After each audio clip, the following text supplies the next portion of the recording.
जय हिंद दोस्तों। हमारा क्या टॉपिक है आज? मराठा राज्य यानी कि मराठा साम्राज्य के बारे में। इससे पहले हम लोगों ने मुगल के बारे में पढ़ा था, ठीक है, मुगल काल, ठीक है। इसके बारे में पूरा हम लोगों ने पढ़ लिया। संस्थापक कौन था, बाबर ने कौन कौन से युद्ध है, उसका बेटा हुमायूं है, हुमायूं को किसने परेशान किया, शेरशाह सूरी ने किया, शेरशाह सूरी किस वंश से था, और उसके अगले वंश कौन आया, ठीक है, उसकी मृत्यु को भी उसने कौन कौन सा युद्ध लड़ा, ये सब सारी चीज़ों को हमने अच्छे से पूरा मुगल काल में समझा दिया था। मुगल काल के ही बीच में ही शेरशाह सूरी वंश के बारे में पढ़ा जाता है, ठीक है, जो कि इस वंश से संबंधित था। शेरशाह सूरी तो जो एक बिहार का था, एकदम शेर था भाई, शेर। अब देखो, अब आता है हमारा मराठा। अब मराठा के बारे में हम आपको समझाते हैं, हर एक लाइन को एकदम अच्छे से एक्सप्लेन करेंगे, ठीक है, आपको पूरा समझ में आ जाएगा। मराठा राज्य यानी कि मराठा साम्राज्य, मराठा जो मराठा के पूर्वज हैं राजस्थान के सिसोदिया वंश के सूर्यवंशी राजपूत घराने से संबंधित रखते थे, ठीक है। तो कहाँ? राजस्थान के, राजस्थान के सिसोदिया वंश ना, सिसोदिया वंश के राजपूत घराने से, ठीक है, राजपूत ये लोग आते, राजपूत में आते ये लोग। हो गया मराठा। इस वंश के संस्थापक का नाम कौन है? शिवाजी थे। कौन थे? शिवाजी थे। इनका जन्म कब होता है? ठीक है, इनका जन्म होता है 20 अप्रैल, ठीक है, 20 अप्रैल 1627 में इनका जन्म होता है और 1680 में इनकी मृत्यु हो जाती है।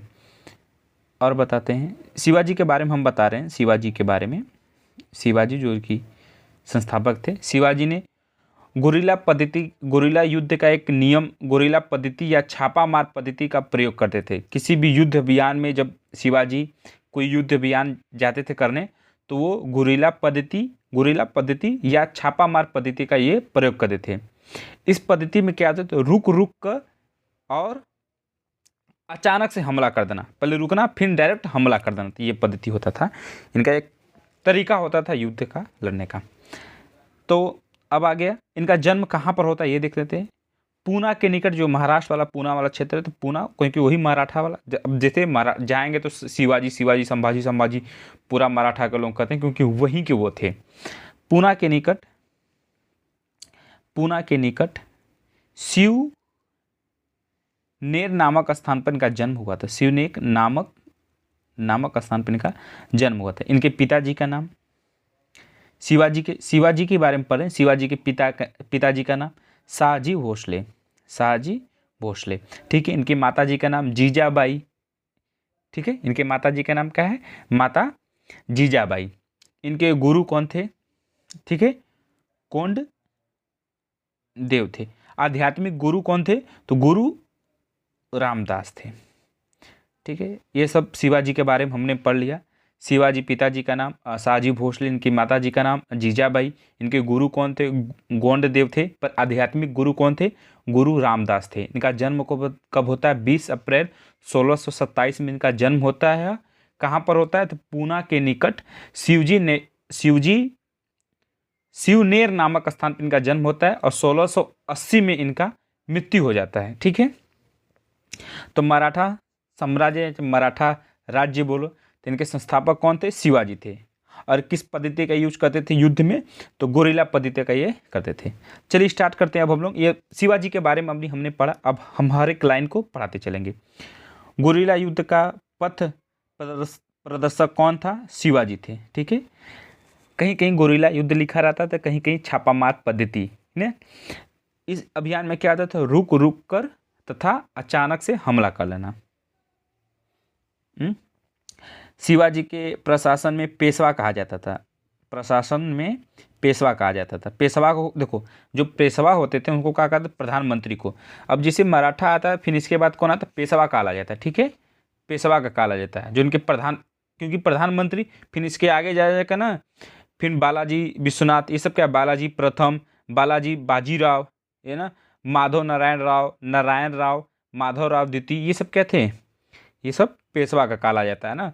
फिर यहीं से देखो अंग्रेज आ जाते हैं, इनसे अंग्रेजों का युद्ध होता है, अंग्रेज देखो यहीं से अपना धीरे धीरे अपना करने लगते हैं।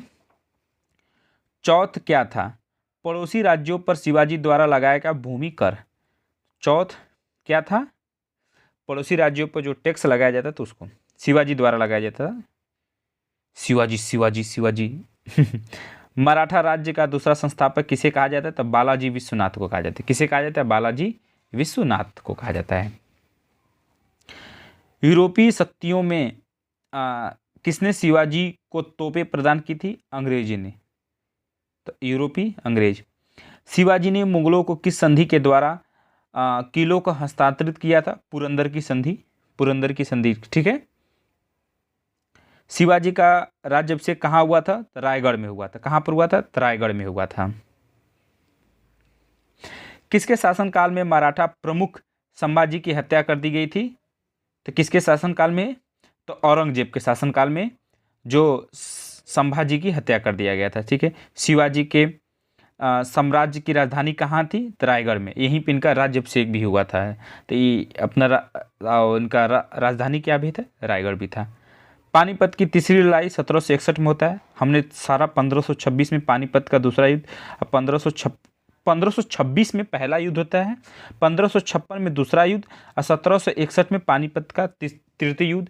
ये बहुत इंपॉर्टेंट तीनों युद्ध है, इसलिए क्योंकि 3 बार एक ही जगह पर युद्ध हुआ था और खासकर एग्जाम में ये चीज़ें पूछता है, ठीक है। तो 1526 में हम पहला बता दें, पानीपत का पहला युद्ध किसके किसके बीच में होता है? तो बाबर और इब्राहिम लोदी के बीच में होता है, जो कि बाबर जीत जाता है, ठीक है। दूसरा युद्ध हेमू और अकबर के बीच में होता है, तो जो कि हेमू हार जाता है। और अकबर की तरफ से कौन लड़ता है? तो बैरम खान लड़ता है, जो कि अकबर, चाहे बैरम खान कहीं भी इतिहास में पढ़ोगे तो कहीं कहीं बुक में बैरम खान लिखा रहेगा, तो अकबर लड़ रहेगा। तो अकबर की तरफ से नेतृत्व कौन कर रहा था? अकबर उसमें छोटा था, तो अकबर की तरफ से कौन लड़ रहा था? युद्ध कौन नेतृत्व कर रहा था? तो बैरम खान कर रहा था। तो बैरम खान हम लिखते हैं बैरम खान और हेमू के साथ। हेमू, तो हेमू हार जाता है, बैरम खान चाहे अकबर आप कह सकते हो जीत गए। 1761 जो कि पानीपत का तीसरा युद्ध होता है, देखो यहाँ पर लिखा भी है। पेशवा बाजीराव द्वितीय और अहमद शाह अब्दाली के बीच में होता है, ठीक है। शिवाजी सर्वाधिक प्रभावित थे जीजाबाई से।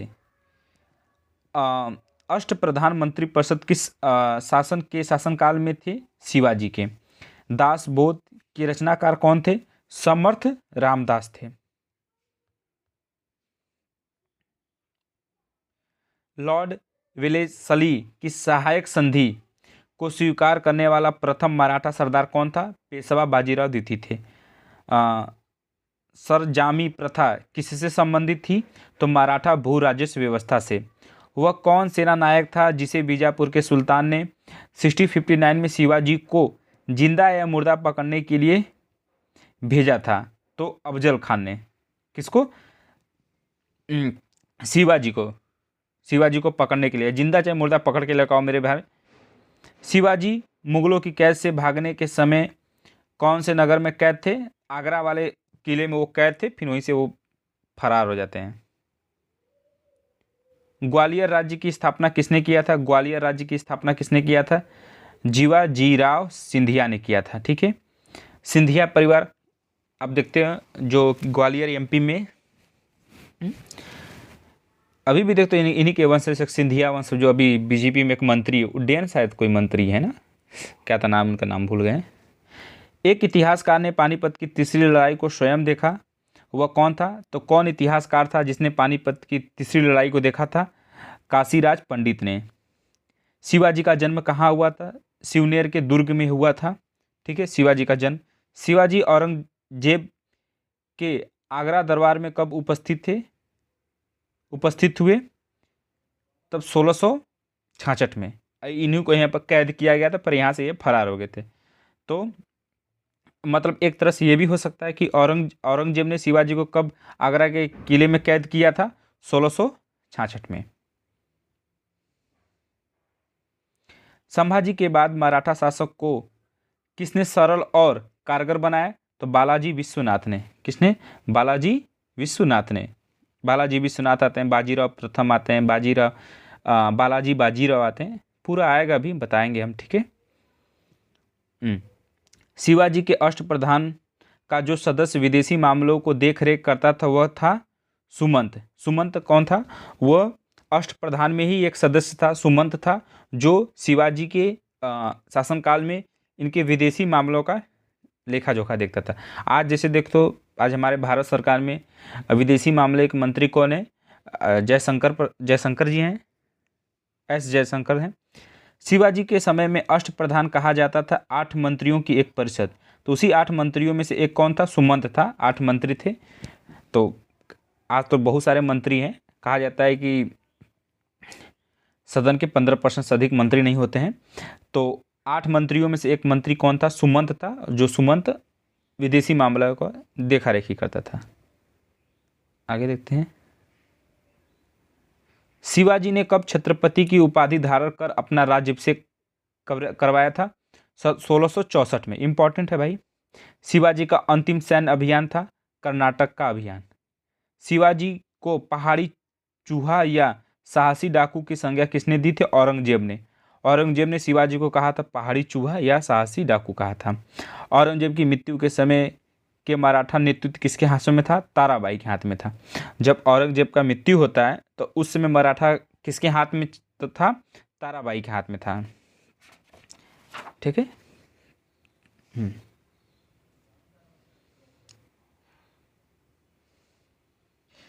आगे देते हैं। आगे देखो, ये अंग्रेजों के साथ इन लोगों कितने थे? 3 युद्ध था। प्रथम आंग्ल मराठा युद्ध, द्वितीय आंग्ल मराठा युद्ध, तृतीय आंग्ल मराठा युद्ध। इन दोनों का संधि किसके तहत? पहला होता है सालाबाई संधि के तहत, दूसरा आता है वसीन की संधि के तहत, तीसरा होता है पुणे की संधि के तहत ये समाप्त होता है। हम तीनों के बारे में अच्छे से आपको समझाएंगे क्योंकि ये तीनों बहुत ही इंपॉर्टेंट है। 1775 से लेकर 1782 के प्रथम आंग्ल मराठा युद्ध का क्या परिणाम था? किसी भी पक्ष की जीत नहीं होता है। और किसके तहत ये युद्ध समाप्त होता है तो ये भी हम बता दे रहे हैं। तो संधि होता है सालाबाई की संधि। तो ये सालाबाई की संधि के तहत कब होता है? 1782 में होता है, आखिरी समय में। तो युद्ध ये समाप्त होता है, किसी का जीत नहीं होता है। हाँ, ये इसलिए सवाल इंपॉर्टेंट बनता है क्योंकि जब आप धीरे धीरे आप ये देख रहे हैं कि अंग्रेजों का जब आता है, अंग्रेजों का काल जब आता है, तो आप किसी भी कॉम्पिटिटिव एग्जाम की तैयारी कर रहे हैं तो वहाँ से इतिहास में सबसे ज़्यादा प्रिय क्या है? उनका मॉडर्न हिस्ट्री ना। अंग्रेजों से रिलेटेड बहुत सारी चीज़ें पूछते हैं। मध्यकालीन में केवल मराठा के बारे में पूछते हैं। अगर प्राचीन में जाओगे तो वहाँ पर मौर्य वंश, गुप्त वंश। मौर्य वंश को तो विशेष आप ध्यान रखिएगा, मौर्य वंश को कभी भी इग्नोर मत कीजिएगा। अगर प्राचीन से सवाल उठता है तो वहाँ से जरूर आएगा, इम्पॉर्टेंट है। ठीक है। तो और अंग्रेजों का भाई सब पूरा यही सब तो घेरे हैं, इन्हीं से तो लड़ाइया थे। ठीक है। तो प्रथम आंग्ल मराठा युद्ध कब होता है? 1775 से 1782 के बीच में चलता है ये। किसी भी पक्ष का जीत नहीं होता है। और किसके तहत ये युद्ध समाप्त होता है? तो सालाबाई की संधि के तहत ये युद्ध समाप्त होता है। अब हम तीनों के बारे में बोले थे, हम तीनों के बारे में बता दे रहे हैं। यहाँ पर तीनों के बारे में दिया है तो हम जब आएगा बताते चलेंगे। देखो यहाँ पर तृतीय आंग्ल मराठा युद्ध दिया है, यहाँ पे द्वितीय आंग्ल मराठा युद्ध। तो हम पहले दूसरा वाला बता रहे हैं, फिर इसके बाद ये हम बताएंगे। द्वितीय आंग्ल मराठा युद्ध जो कि 1803 से लेकर 1806 एवं तृतीय आंग्ल मराठा युद्ध जो कि 1817 के 18 के समय मराठा पेशवा कौन था? बाजीराव द्वितीय था। उसमें कौन था? बाजीराव द्वितीय के समय में था ना। तब द्वितीय आंग्ल मराठा युद्ध 1803 में और तृतीय आंग्ल मराठा युद्ध 1817 में। यहाँ पर देखो, तृतीय आंग्ल मराठा युद्ध 1817 से लेकर 1818। यहाँ पर तृतीय वाला केवल 1 ही साल चला के दौरान हुई सबसे अंतिम संधि क्या थी? कानपुर की संधि। तीसरी वाली संधि क्या? कानपुर की संधि के तहत समाप्त हुआ, पर कहीं कहीं पे लिखा रहता है पुणे की संधि के तहत समाप्त हुआ। जो कि तृतीय आंग्ल मराठा युद्ध जब संधि होता है, जो क्षेत्र होता है मराठों के हाथ में, पूना, नागपुर हो गया, इंदौर हो गया, जो ग्वालियर हो गया, ये सब अंग्रेजों के हाथ में धीरे धीरे जाने लगा था। ठीक है। तो पूना में कौन पेशवा कर रहे थे? नागपुर में भोसले कर रहे थे, इंदौर में होलकर कर रहे थे, ग्वालियर में कौन कौन? सिंधिया। अभी हमने देखा ग्वालियर पर किसका अधिकार था? सिंधिया राजा का था। तो ग्वालियर के राजा कौन थे? सिंधिया थे। इंदौर के कौन थे? होलकर थे। नागपुर के कौन थे? भोसले थे। पूना के कौन थे? पेशवा थे। ठीक है। फिर देखते हैं कि पूना की संधि, नागपुर की संधि क्या होता है, मंदसौर की संधि, ग्वालियर की संधि होता है, ये सब धीरे धीरे धीरे धीरे इन लोगों के हाथ में चला जाता है, अंग्रेजों के हाथ में। तो तीनों हो गया कंप्लीट, प्रथम द्वितीय तीसरी। यहाँ पर देखा किसके शासनकाल में प्रथम आंग्ल मराठा युद्ध हुआ था, तो माधवराय नारायण के। प्रथम आंग्ल मराठा युद्ध 1775 से लेकर 1782 के मध्य में होता है, जो कि सालाबाई संधि के तहत ये समाप्त होता है। तीनों देखो भाई इंपॉर्टेंट है, हम करें तीनों। प्रथम डेट याद कर लीजिए 1775 से लेकर 82, द्वितीय 1803 से लेकर 1806, द्वितीय तीसरा कब होता है 1817 से लेकर 1818, ठीक है। ये दूसरा वाला संधि कौन होता है, वसीन की संधि, दूसरा वाला वसीन की संधि, तीसरा वाला कानपुर की संधि के तहत, और पहला वाला कौन होता है, सालाबाई संधि के तहत ये समाप्त होता है। चलिए इतना समझ में आपको आ गया होगा। किसे अंतिम महान पेशवा कहा जाता है, तो माधवराय को कहा जाता है। शिवाजी के बाद किसने गोरिल्ला युद्ध का संचालन किया था, तो बाजीराव प्रथम ने ये युद्ध अपनाए थे। किस मराठा पेशवा को मैकियावेली कहा जाता था, नाना फडणवीस को कहा जाता है। फडणवीस दे तो याद रखना, ठीक है। मैकियावेली किसे कहा जाता है, तो नाना फडणवीस को कहा जाता है। किसने पानीपत के तृतीय युद्ध में संगठित मराठा सेना का नेतृत्व किया था, सदाशिवराय सिंधिया ने किया था। किसने पुर्तगालियों से सालसेट एवं बेसिन के द्वीपों को छीना था, बाजीराव प्रथम ने छीना था। किसे, पुर्तगालियों से, ये सालसेट और बेसिन की द्वीप इन लोगों से छीन लिए थे। किसने छीना था, तो बाजीराव प्रथम ने छीना था। किससे छीना था, तो पुर्तगालियों से छीना था। अब देख रहे हो ने, पुर्तगाली आ रहे हैं, अंग्रेज आ रहे हैं, ये सब अब अंग्रेज धीरे धीरे अब छाप अपना मार रहे हैं। अब इसके बाद क्या है कि अब देख लो अंग्रेज आ गए, तो ये अंग्रेज जैसे एंट्री मार रहे हैं, तो अब अंग्रेजों का काल अब किस में आ जाएगा, आधुनिक में आ जाएगा, आधुनिक इतिहास। मराठा साम्राज्य की सबसे बहादुर महिला कौन थी, ताराबाई थी। शिवाजी के मजबूत नौसेना का गठन किया था। शिवाजी का सर्वप्रथम नौसैनिक बेड़ा कहाँ स्थापित था, कोलाबा में था। अभी देखो नौसेना का जो सिंबल है वहाँ पर देखोगे तो शिवाजी का सिंबल वहाँ पर लगाया गया है। अभी इन्हीं के प्रधानमंत्री के नेतृत्व में हुआ था। मराठा राज्य के संस्थापक कौन थे, देखो ये सवाल कितनी बार आ चुका। शिवाजी के पिता का नाम क्या था, शाहजी भोसले। शिवाजी के माता का क्या नाम था, जीजाबाई, ये तो हम पहले भी बताए थे। शिवाजी के गुरु कौन थे, देखो ये आध्यात्मिक गुरु रामदास थे, ठीक है। भीमसेन की किस पुस्तक से मुगल मराठा संबंध की जानकारी मिलती है, नुस्खा ए दिलकुशा, ये बुक का नाम था नुस्खा ए दिलकुशा। इस बुक से मुगल मराठा संबंध की जानकारी मिलती है। मुगल वालों का और मराठा दो ठे यहाँ पर राजा हैं, एक मुगल का अपना साम्राज्य, एक मराठा वालों का। मुगल और मराठा के जो कैसे संबंध थे, तो इस पुस्तक में जानकारी मिलती है। अफजल खां की शक्ति को कुचलकर शिवाजी ने किस दक्षिण राज्य पर अधिकार कर लिया था, पन्हाल में। शिवाजी के निर्देश पर किसने विस्तृत भू सर्वेक्षण किया था, अन्नाजी दत्तो ने। चौथ वसूल करने वाला अधिकारी को क्या कहा जाता थे, काम विसदार। विधवा पुनर्विवाह पर लगाया गया कौन सा कर था, पत्तदाम। घुड़सवार सेना का एक नियमित संगठन कौन था, पागा था। मावली कौन थे, तो पहाड़ी लड़ाकू जाति, एक मतलब मावली एक जो पहाड़ी पर रहने वाले जो डाकू रहते तो उनको कहा जाता था, लड़ाकू जाति था। घुड़सवार सेना का प्रधान कौन होता था, सरे नौबत था। मराठा काल में भूमि का लेखा जोखा कौन रखता था, कुलकर्णी, यानी कि वो लेखपाल था, समझो पूरा लेखा जोखा जो आज लेखपाल होते हैं, जमीन का पूरा दायरा उनके पास रहता है। मराठा प्रशासन में सैनिकों की भर्ती, सेना का प्रबंधक और अनुशासन कौन बताए रखता था, सर ए नौबत। फौजीदारी और दीवानी के मुकदमे में किस आधार पर न्याय किया जाता था, मनुस्मृति, ठीक है। ये हमारा मराठा कंप्लीट हो गया। तो मराठा के संस्थापक कौन थे, शिवाजी थे। शिवाजी का जन्म 1627 में होता है, उनका मृत्यु 1680 में होता है, ठीक है। शिवाजी गोरिल्ला पद्धति का करते थे और इनके पिताजी का नाम शाहजी भोसले, इनके माताजी का नाम जीजाबाई थे। आध्यात्मिक गुरु कौन थे, गुरु रामदास थे, ठीक है, ये सब चीज़ें कंप्लीट हो गया शिवाजी के बारे में। अब देखो, अब मध्यकालीन का विविध आता है, तो मध्यकालीन का विविध हम अगले टॉपिक में पढ़ा देंगे। जय हिंद।